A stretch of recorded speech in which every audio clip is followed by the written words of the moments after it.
Capítulo 1. El encargo. Todo empezó con un libro. Es curioso cómo tantas historias de horror comienzan así, ¿no? Un tomo antiguo, cubierto de polvo, con un título ilegible en una lengua que ya no se habla, o que tal vez nunca se habló. Y sin embargo, este libro tenía nombre. Uno claro, alemán, casi arrogante en su sonoridad. Lübbe Kerapf, o mejor dicho, la conspiración de Lübbe Kerapf. Me llamo Adrián Ferrer. Antes de que todo esto ocurriera, era doctorando en Historia Contemporánea. Trabajaba en la Universidad Autónoma de Madrid, en un despacho con más humedad que libros y con una beca que expiraba más rápido que mis ganas de existir. Era un académico, sí, pero con alma de coleccionista. Me fascinaban los documentos raros, los manuscritos malditos, los márgenes anotados en tinta oxidada. Lo que para otros era polvo, para mí era promesa. Fue a través de una recomendación extraña, un colega que apenas conocía, una conversación en voz baja al final de un simposio sobre gnoseología, como recibí el encargo. Un tal señor Valls, apellido corto, mirada larga, me contactó con una propuesta tan vaga como tentadora: encontrar una copia auténtica del Lübbe Kerapf, cotejarla, estudiar su origen y traerle las conclusiones. Y el libro, claro.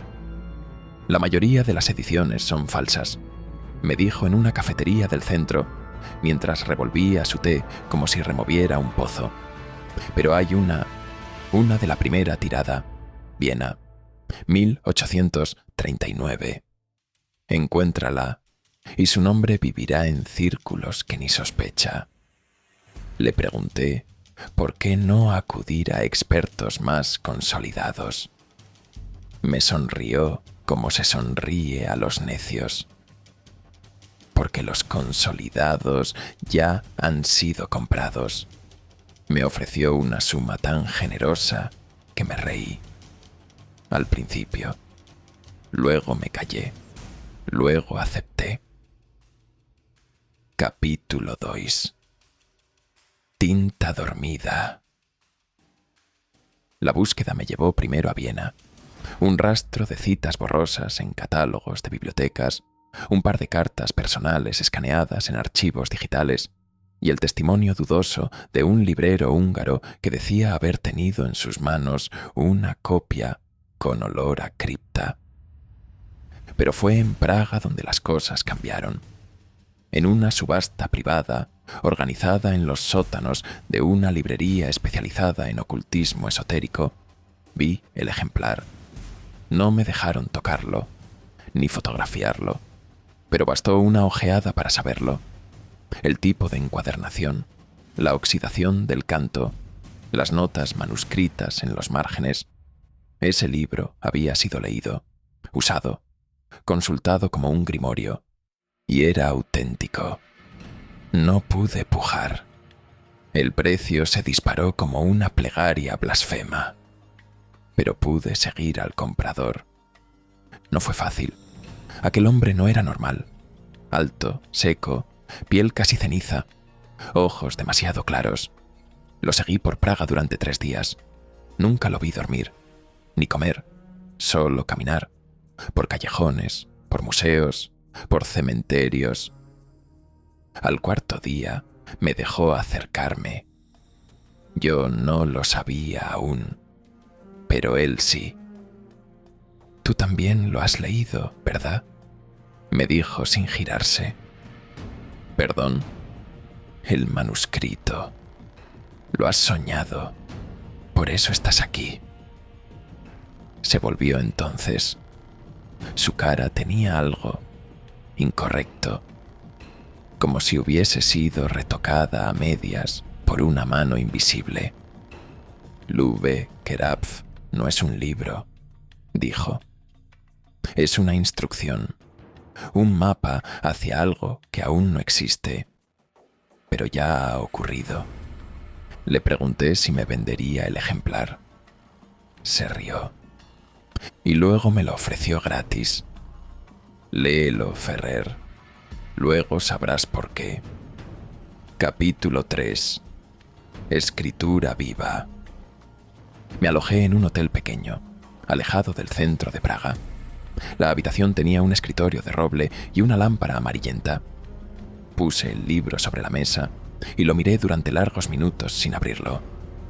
Algo en su presencia vibraba, no en un sentido metafórico.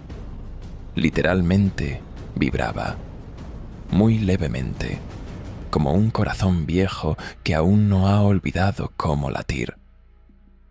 Cuando lo abrí, supe al instante que aquello no era un texto cualquiera. No tenía índice, ni capítulos, solo fragmentos sueltos, en alemán arcaico, latín corrupto y algo que parecía checo, pero que no reconocía del todo. Algunas páginas estaban numeradas, otras tachadas.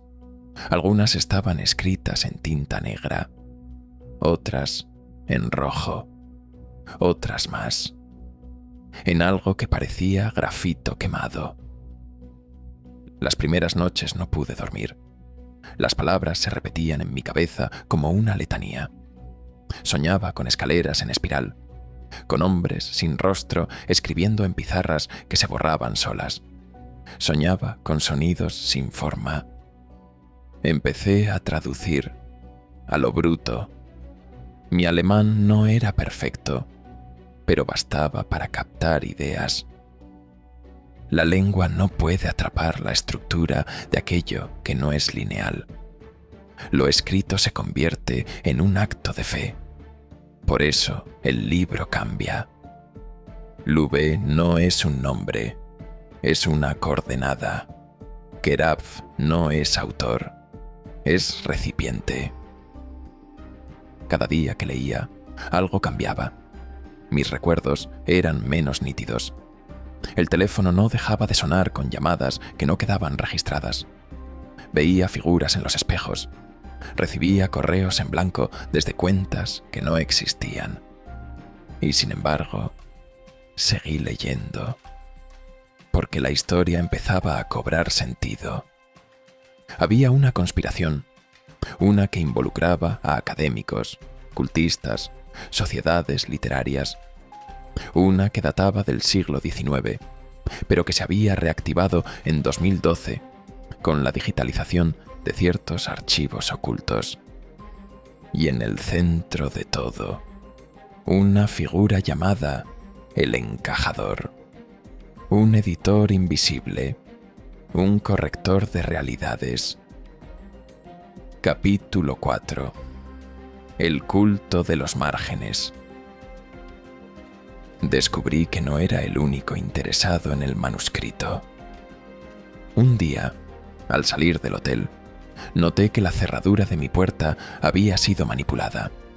No había nada robado, salvo una hoja, la 47, donde se hablaba por primera vez de la inversión de la estructura narrativa. Fui a la Biblioteca Nacional. Busqué en los archivos ocultos del Departamento de Literatura Esotérica. Descubrí un microfilm datado en 1938, firmado por un tal Rudolf Hollenstein, que hablaba del Círculo de los Márgenes, una sociedad de editores, correctores, escritores y lingüistas obsesionados con modificar el lenguaje humano para acceder a otros planos de percepción. No adoraban a un dios, adoraban la gramática. Uno de sus textos decía: la palabra es prisión. Solo mediante su deconstrucción se revela el flujo primordial. Lube. Ese mismo día, fui seguido hasta mi hotel por una mujer vestida de gris, con guantes oscuros. Fingí entrar en el ascensor y me escondí en las escaleras. La vi abrir mi puerta con una ganzúa invisible. Entró. No volvió a salir durante horas. Cuando subí, no había nadie dentro, pero el libro estaba abierto. y había nuevas notas en los márgenes. No eran mías. Capítulo 5. El encajador. Volví a Madrid con el libro envuelto en varias capas de cuero. Ya no lo tocaba sin guantes. Las últimas páginas hablaban de algo llamado el segundo trazo, una forma de reescribir el mundo sin alterar la realidad, una corrección universal. El señor Valls me contactó de nuevo. «Has leído demasiado», dijo sin preámbulos, «y aún así no sé lo suficiente». Me citó en un edificio abandonado del barrio de Chamberí. Allí, junto a él, había otras 4 personas. Una profesora jubilada, un joven que hablaba solo, una mujer con un parche en el ojo y un niño de unos 10 años que no parpadeaba. «Somos el comité de lectura», explicó Valls. «El libro no puede destruirse, pero puede ser reescrito. Necesitamos que completes la transcripción. El encajador está corrigiendo, y si no lo detenemos, lo que entendemos como mundo dejará de tener sintaxis». Me reí. No pude evitarlo. «¿Y qué se supone que debo hacer? ¿Luchar con una pluma?» «No», dijo el niño, «con una coma mal puesta». Lo peor es que hablaba en serio. Capítulo 6. Las reglas del manuscrito. Empezamos a trabajar en una biblioteca secreta bajo el Ateneo de Madrid. El comité de lectura tenía acceso a documentos que ningún archivo oficial reconocía. Versiones anteriores del Lübbe Kerapf, traducciones incompletas y algo llamado la Carta Negra. Una hoja de papel completamente vacía que nadie se atrevía a tocar. Valls me explicó que el libro no era lineal. No podía leerse como una novela ni analizarse como un tratado. Era un texto vivo. Escribía a quien lo leía. Cada lector creaba una versión nueva. Algunas eran inocuas, otras peligrosas, y unas pocas modificaban el mundo. «Todo depende de los márgenes», dijo la mujer del parche. «Lo importante nunca está en el centro. Está en lo que fue anotado, tachado, corregido». Ella me mostró su copia personal. Tenía anotaciones hechas por alguien llamado Kerapf, en tinta roja. Sus notas hablaban de una ciudad imposible, Hall-Yeherbach, que solo puede leerse si se pronuncian mal todas las palabras del libro. El joven que hablaba solo, Tomás, sostenía que el texto era un palimpsesto multidimensional. Cada palabra escrita desplazaba a otra que ya no existía, pero cuya sombra aún afectaba a la realidad. Yo me limitaba a leer, a traducir, a soñar. Y fue en una de esas noches sin sueño cuando vi por primera vez a él, el encajador. No tenía rostro, pero sí una presencia. No caminaba, editaba el espacio. Cada paso reordenaba las líneas del suelo. Cada movimiento corregía mi percepción. Sentí que mi cuerpo tenía erratas y desperté con una frase grabada a fuego en mi mente. «Solo las realidades bien puntuadas permanecen». Capítulo 7. El lector cero. A medida que leía, empecé a notar patrones. Frases que se repetían, motivos ocultos, una sinfonía de símbolos. La figura del lector cero apareció en varias versiones del texto. Era descrito como el primero en comprender el libro sin perderse en él.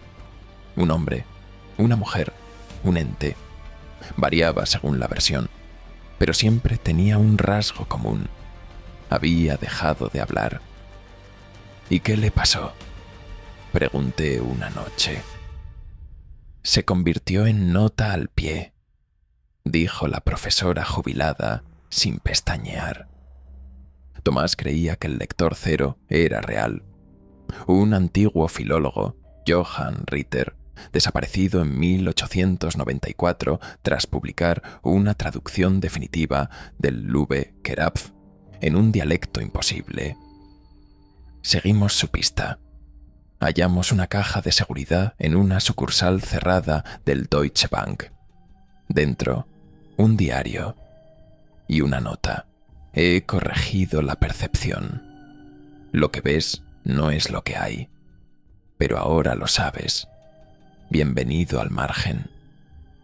También había una página suelta. Una sola palabra escrita en tinta azul. S y C. Al parecer, el lector cero había dejado de interpretar la realidad. Simplemente la citaba. Capítulo 8. El segundo trazo. La teoría del segundo trazo cobró fuerza. No era un hechizo, ni una fórmula. Era un método para reescribir eventos reales mediante estructuras narrativas correctas. Una corrección elegante, perfecta, que eliminaba errores, como si fueran personajes, ciudades, gobiernos. Vimos los efectos. Una mujer de la facultad desapareció de todos los registros tras que alguien corrigiera su nombre en el manuscrito. Sus compañeros no la recordaban. Su familia nunca la había tenido. Solo nosotros sabíamos de ella. No está muerta, dijo Valls. Está entre líneas. Comprendí que el libro era una herramienta de poder, no para dominar, sino para rediseñar. El encajador no quería destruir el mundo. Quería perfeccionarlo, eliminar las erratas, corregir lo incoherente. Nosotros, el comité, éramos incongruencias. Sabíamos demasiado. Habíamos leído sin permiso. Y entonces el libro empezó a reescribirnos. Tomás se desvaneció una tarde, literalmente. Una secuencia de letras flotó donde había estado su cuerpo. Demasiado verbo, poca función. Entendimos el mensaje. Nos quedaba poco tiempo. Capítulo 9. El margen absoluto. El manuscrito ya no era un libro. Era una presencia en el centro de nuestras vidas. Una entidad que respiraba a través de nuestras palabras, que murmuraba en las pausas, que tejía sentido en lo incoherente. Cada miembro del comité empezó a mostrar señales de transformación. La profesora dejó de usar adverbios, literalmente, en su habla, en su escritura, como si las palabras accesorias le dolieran. Una noche la escuché gritar mientras dormía. Los conectores son cadenas. Los conectores son... Y se quedó en blanco. La mujer del parche desarrolló una obsesión con el blanco tipográfico. Medía los espacios entre letras. Decía que en el vacío estaba el error original. Empezó a quitar mobiliario de la biblioteca. Arrancó todos los márgenes, incluso el mío. Valls empezó a sangrar tinta. Era como si el libro nos estuviera reescribiendo, no simbólicamente, físicamente. Yo intenté resistirme, pero los sueños eran cada vez más claros. Veía frases flotando en el aire, gente que no existía, voces que corregían lo que decía en tiempo real. Una noche, al despertar, encontré esta frase escrita en el espejo del baño. Tus recuerdos tienen un error tipográfico. Y era verdad. No podía recordar cómo sonaba la voz de mi madre, ni el nombre de mi primer profesor. Sabía que existieron, pero algo había sido editado. Capítulo 10. Corrección final. Decidimos actuar. Si el libro podía reescribir el mundo, también podía reescribirse a sí mismo. Necesitábamos introducir un virus gramatical, una disonancia estructural tan potente que hiciera colapsar el sistema narrativo del encajador. Un error definitivo. Un antiestilo. Lo llamamos la paradoja de la nota al pie. Un comentario que se refería a sí mismo, que se autocitaba sin decir nada, generando una fractura lógica en el flujo del texto. El plan era introducirlo en el capítulo 47 del manuscrito. El corazón del libro. Para eso, necesitábamos acceder al original. Valls nos llevó a un sótano secreto en Salamanca, un templo literario enterrado. Allí, sobre un pedestal cubierto de pergamino, estaba el primer Lubé Kerapf, encuadernación humana, letras móviles vivas, y un lector muerto frente a él, aún con los ojos abiertos. Nos preparamos para introducir la nota. La mujer del parche leyó en voz alta. La profesora escribió la disonancia. Yo sujeté el manuscrito. Y entonces él apareció. Capítulo 11. El encajador, otra vez. No caminó, no se materializó. Simplemente ya estaba allí. Era más alto que antes, o más grande. Su silueta cambiaba cada vez que lo mirábamos. Una vez era un editor de los años 30, otra, un becario con gafas, otra, un teclado sangrante. Su voz no sonaba. Era corregida en el aire. La narrativa debe ser coherente, dijo sin decir. Intentamos leer la nota al pie. Las notas son accesorias, interrumpió. Y entonces sucedió. La profesora fue borrada, no con violencia.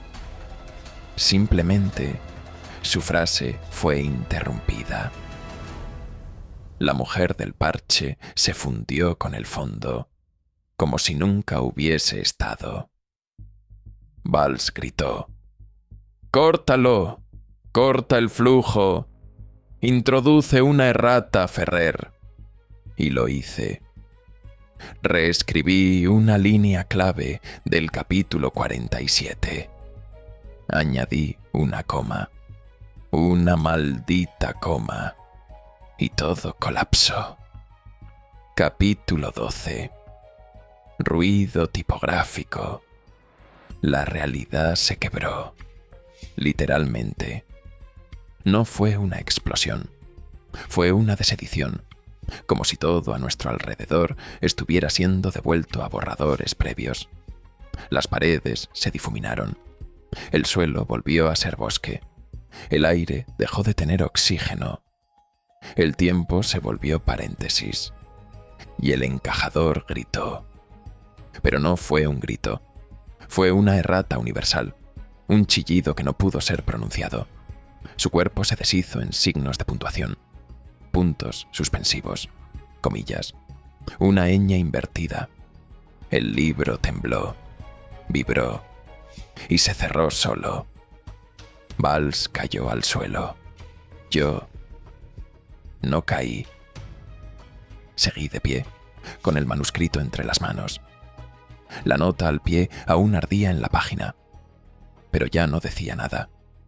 Solo tenía una palabra: no. Los márgenes estaban en blanco. El libro había sido reiniciado. O eso creí. Capítulo 13. Silencio entre líneas. Regresé a Madrid con el manuscrito envuelto en silencio. No quedaba comité. No quedaban notas. Solo yo. El mundo seguía, pero no era el mismo. Había calles donde antes no las había, nombres que ya no recordaba. Una librería en Atocha que jamás había existido tenía ahora una sección entera dedicada a gramática arcana. Recibí un mensaje de una cuenta desconocida. Solo decía: buen uso de la coma, pero no hemos terminado. Intenté olvidar, volver a enseñar, a vivir, pero el libro no me dejó. Empezó a cambiar solo, a escribir por sí mismo. Mis propias notas aparecían con variaciones, mis recuerdos también. Me miré al espejo y comprendí algo atroz. Yo era el lector cero ahora. No hablaba, solo citaba. Epílogo, marginalia. A quien lea esto, tal vez pienses que todo ha terminado, que fue solo un relato, una exageración, una pieza de ficción envolvente con sabor a Lovecraft, Borges y algo más que no puedes nombrar. Pero si te has sentido observado al leer, si has notado que esta historia te recordaba algo que nunca viviste, si al final de esta página hay un espacio en blanco que te perturba más que cualquier palabra, entonces ya formas parte de la nota al pie y alguien, quizá tú, ha sido corregido. Fin.